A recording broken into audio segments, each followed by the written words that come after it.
आइए शुरू करते हैं। कैपेसिटर सर फिर से कहूँगा ऑडियो रिवीजन पहले कर लें, उसके बाद वीडियो रिवीजन पर आएँ। कैपेसिटर शुरू कर रहा हूँ।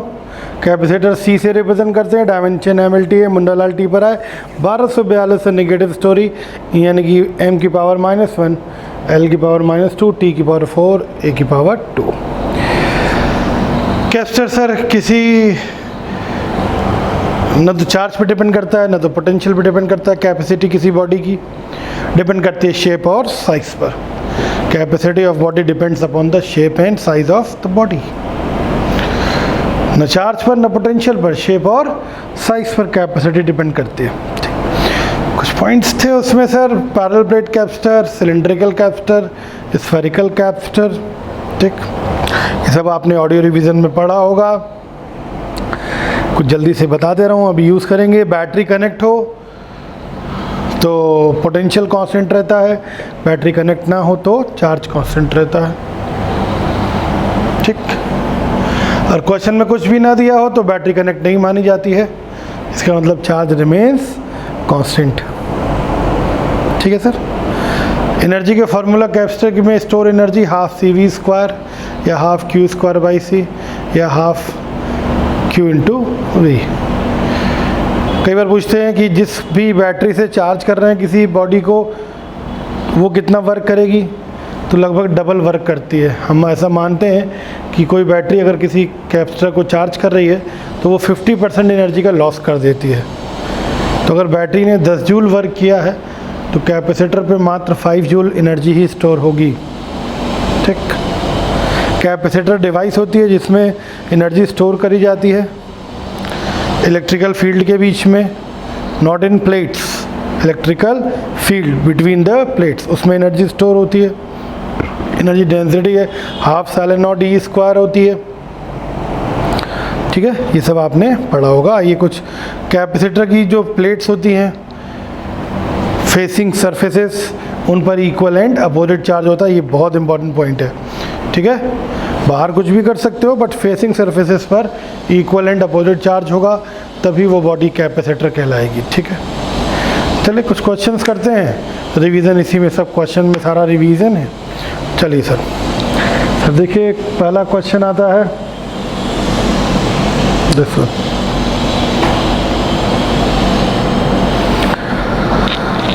पढ़ लीजिए सर पॉज करके। ठीक, पढ़ लिया। चलिए, कहते हैं the capacitor with the capacity 5 microfarad is charged to a 5 microcoulombs. ठीक, plate are pulled to reduce. ए, पहले क्वेश्चन पे गौर करो, क्या कहीं पर भी बैटरी की कोई इन्फॉर्मेशन है? नहीं, कोई इन्फॉर्मेशन नहीं तो बैटरी कनेक्ट नहीं मानी जाएगी। और अगर बैटरी कनेक्ट नहीं होगी तो चार्ज रिमेन्स कांस्टेंट, चार्ज की वैल्यू कांस्टेंट रहेगी। ठीक है, इसी को आधार मान के इस क्वेश्चन को करा जाएगा कि बैटरी कनेक्ट नहीं है सो चार्ज रिमेन्स कांस्टेंट।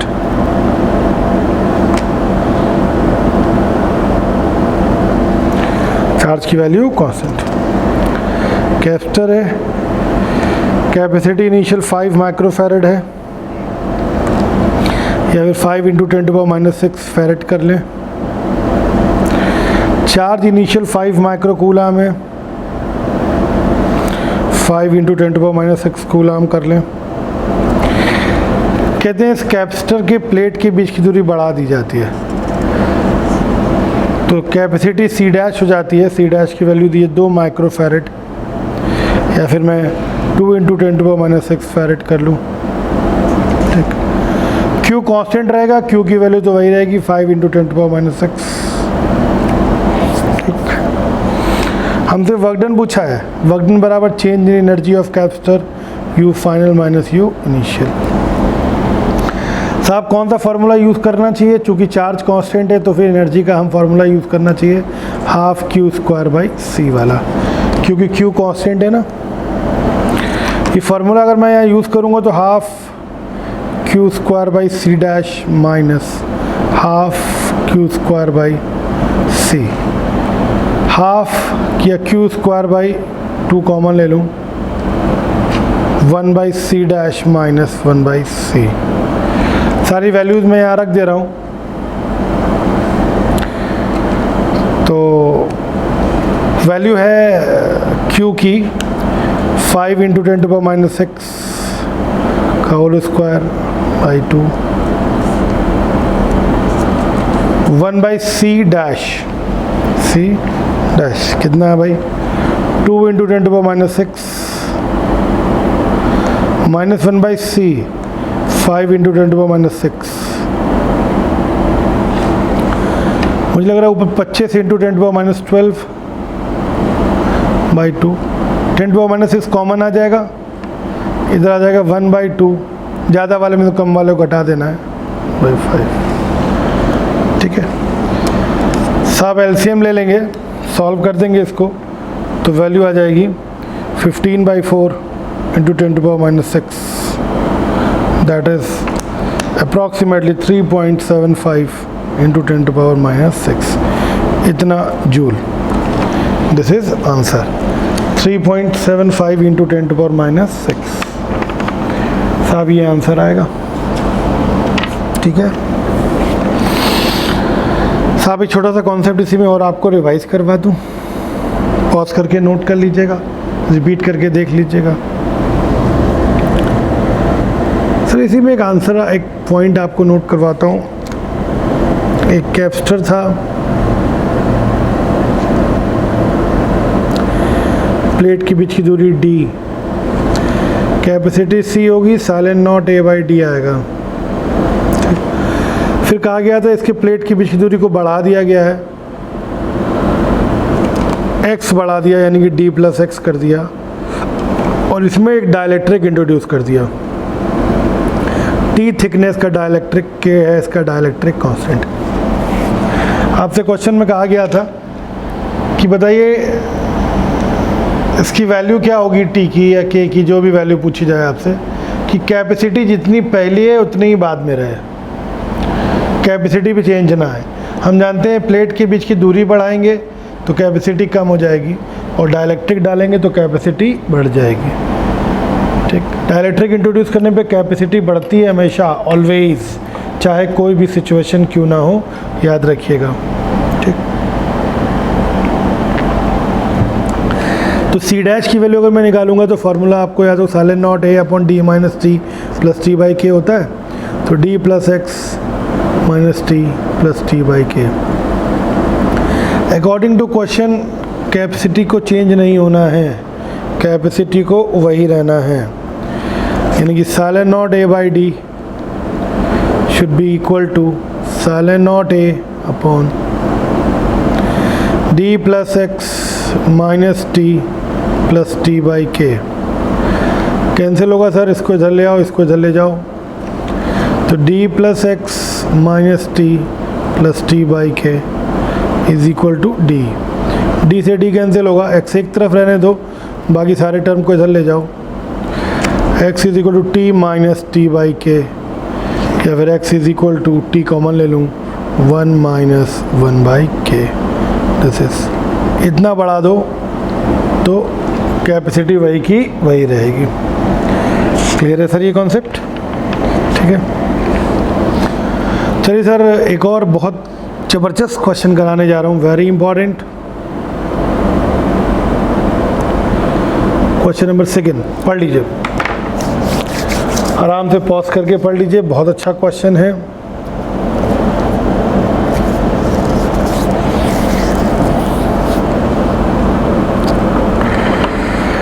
चलिए सर जी एक कैपेसिटर बनाया है, उसकी 2 प्लेट है,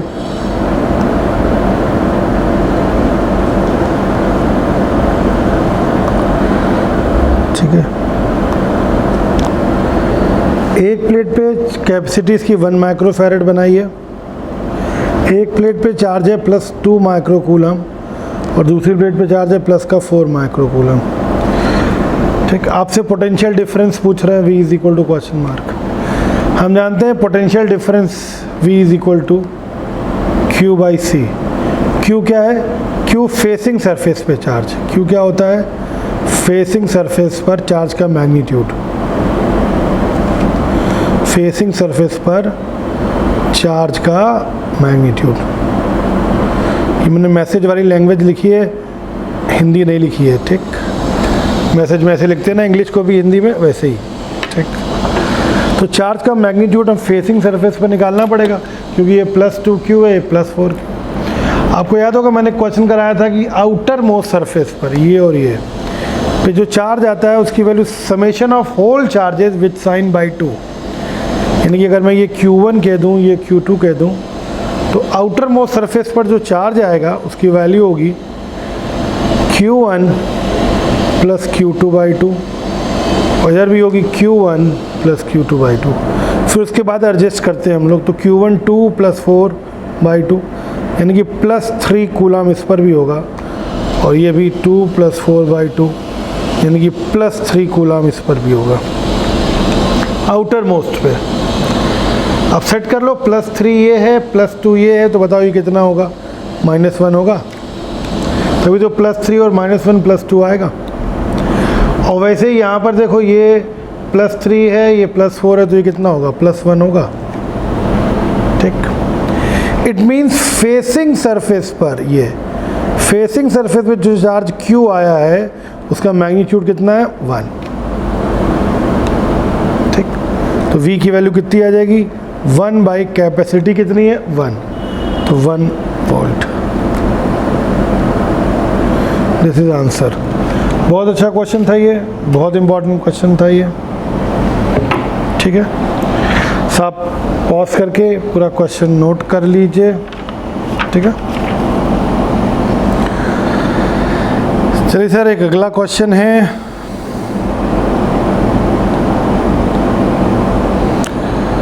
साहब ऑडियो रिवीजन जरूर कर लीजिएगा, उसके बाद क्वेश्चंस करिएगा, वरना कोई फ़ायदा नहीं होगा। ये एक डायग्राम है, ठीक। आराम से डायग्राम पॉज करके बना लीजिए, सॉल्व करिए, खुद कोशिश करिए, देखिए क्या आंसर आता है, ठीक है। ठीक, चलिए मैं सॉल्व कर रहा हूँ, गौर करिएगा।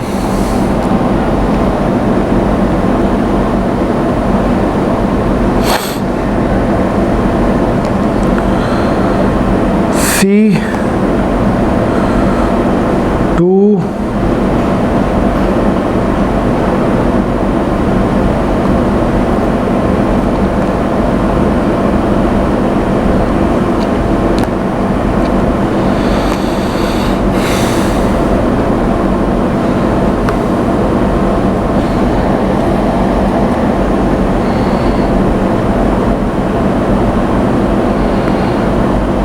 ऐसा क्वेश्चन मैंने कराया था आपको, करा इसलिए रहा हूँ, आपकी सीरीज पैरेलल की प्रैक्टिस हो जाएगी सर, ठीक।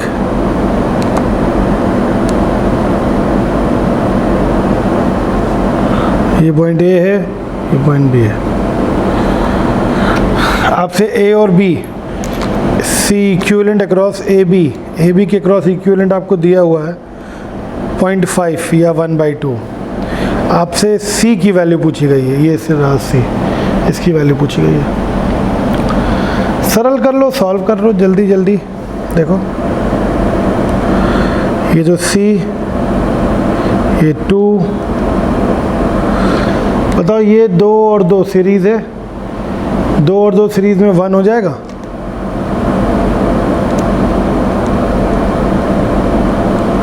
सीरीज है ना, कैपेसिटर 1/C1 + 1/C2 होता है। और ये 2 और 2 कैसे है?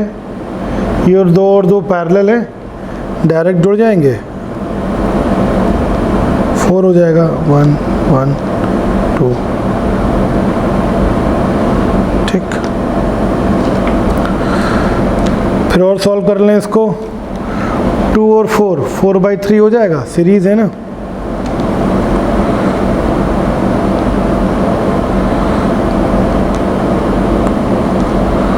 by 3, और ये 1 और 1 पैरेलल है, तो 1 और 1 कितना हो जाएगा बताओ? 1 और 1 2 आ जाएगा।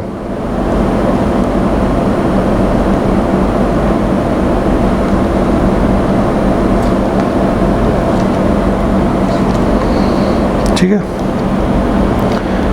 अब ये और ये कैसे हैं भाई, ये और ये सीरीज़ है, 2 और 2 कितना हो जाएगा, 1 हो जाएगा। देखिएगा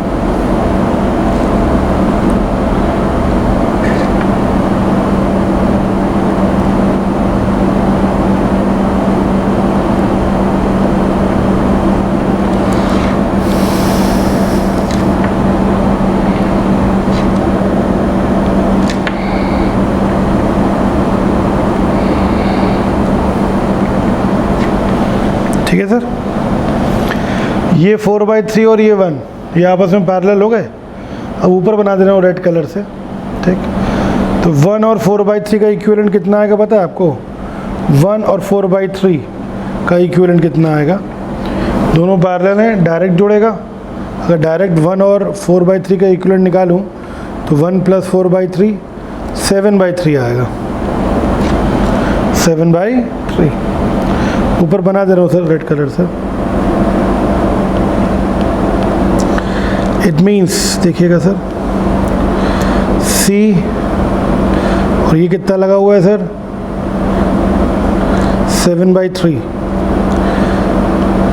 ठीक, अब करें इस पूरे का इक्विवेलेंट 0.5 दिया है ना, तो इस पूरे का इक्विवेलेंट कितना होगा? इस पूरे का इक्विवेलेंट होगा, दोनों सीरीज़ है ना, सीरीज़ है तो 7/3 C1 C2 upon C1 + C2। This is 1/2, 0.5 दिया है, बोलो भाई 1/2। ठीक है, सॉल्व कर लीजिए सर, एलसीएम वगैरह ले लीजिए। तो ये 7C अपॉन 7 + 3C एलसीएम वगैरह लेके आप सॉल्व करेंगे 1/2, तो C की वैल्यू आएगी 7/11। सॉल्व कर लेना भैया। ठीक है सर, ठीक, चलिए अपने आप करिएगा, बहुत आसान क्वेश्चन है। ठीक है, फिर साहब एक क्वेश्चन है, इस क्वेश्चन को सॉल्व करने की ज़रूरत मत करिएगा, लेकिन क्वेश्चन चूँकि इम्पॉर्टेंट है इसलिए इसका आंसर आपको याद रखना है। क्या है सर इसमें, देखिए क्वेश्चन पढ़िए।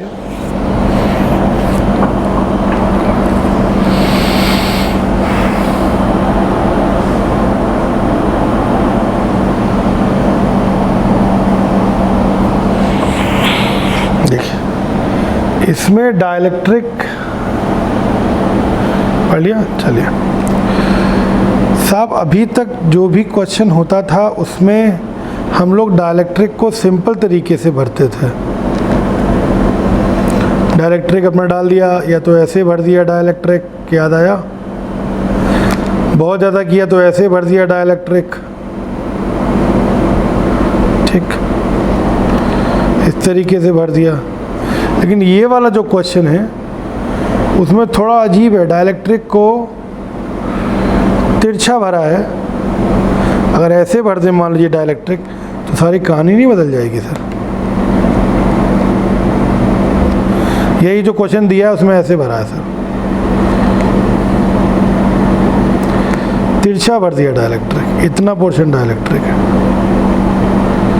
ठीक, तो सर इसका रिजल्ट डायरेक्ट याद रखो, sin0 K² upon K-1 into D, ऊपर ln K आता है, फिर K इस डाइलेक्ट्रिक कांस्टेंट। इस रिजल्ट को सीधा याद कर लेना बच्चों, 4th नंबर का क्वेश्चन है ये, डायरेक्ट पूछ सकते हैं। पूछेंगे तो डायरेक्ट ही पूछेंगे, वरना नहीं पूछेंगे। ठीक है सर। सर चलिए क्वेश्चन जैसे है, क्वेश्चन क्या है, एक कैपेसिटर है,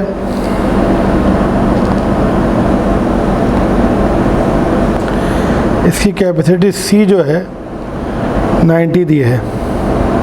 ठीक, माइक्रोफैरड कह दो यार, कोई दिक्कत नहीं है। ठीक है, इसको 20 वोल्ट की बैटरी से जोड़ देते हैं, इंड्यूस चार्ज पूछ रहा है। ठीक, और इसमें एक डाइलेक्ट्रिक भरा हुआ है, कुछ नहीं कहा है, पार्शियली आर्शियली कुछ नहीं कहा है। जब पार्शियल वगैरह कुछ ना कहा हो तो फुलफिल माना जाता है। इसमें डाइलेक्ट्रिक भरा हुआ है, फुलफिल। ठीक, डाइलेक्ट्रिक कांस्टेंट कितना है? 5i3। ठीक, कहते हैं कि बताओ अच्छा डाइलेक्ट्रिक पर जो इंड्यूस चार्ज Q डैश, याद आया? Q इस पर है, Q डैश डेवलप होगा, उसकी वैल्यू क्या होगी? हम जानते हैं Q dash is equal to -Q1 - 1/k होता है। Q dash is equal to -Q1 - 1/k। ठीक, हाँ, K की वैल्यू आपको दी है 5/3, लेकिन Q कितना होगा? तो भैया Q इज इक्वल टू होगा CV, और C कितना हो जाएगा? बस यही बात गौर करने वाली है, C KC होगा, क्योंकि डाइलेक्ट्रिक पूरा पूरा भरा है ना, तो कैपेसिटी बढ़ चुकी होगी। तो कितना चार्ज इस पर होगा? KC, K टाइम्स बढ़ जाता है ना, कैपेसिटी K टाइम्स बढ़ जाता है ना, तो KC इंटू V। ठीक, तो Q डैश निकालना, बस ये पॉइंट ध्यान रखिएगा, चार्ज कितना होगा, C की वैल्यू KC होगी। ठीक है, so Q dash is equal to Q यानी KCV 1 - 1/k। अब सारी वैल्यू रख देना, 5i3 into 90 into voltage 20, 1 - 1/k की जगह 5i3। सॉल्व कर लेना सर, ये आ जाएगा 5 इंटू 1800 अपॉन 3, और ये सॉल्व करोगे 3 ऊपर चला जाएगा, इंटू 2/5 आ जाएगा। कैंसिल करो सर, ये आ जाएगा 3 से ये 600 बार 1200, इतना माइक्रोकूलम। ठीक है सर, ये वैल्यू आई इतना माइक्रोकूलम। ठीक, नोट कर लेंगे सर। बस मेन इंपॉर्टेंट पॉइंट ध्यान रखना कि डाइलेक्ट्रिक भरने के बाद कैपेसिटी C नहीं रखोगे, KC हो जाएगी। ठीक।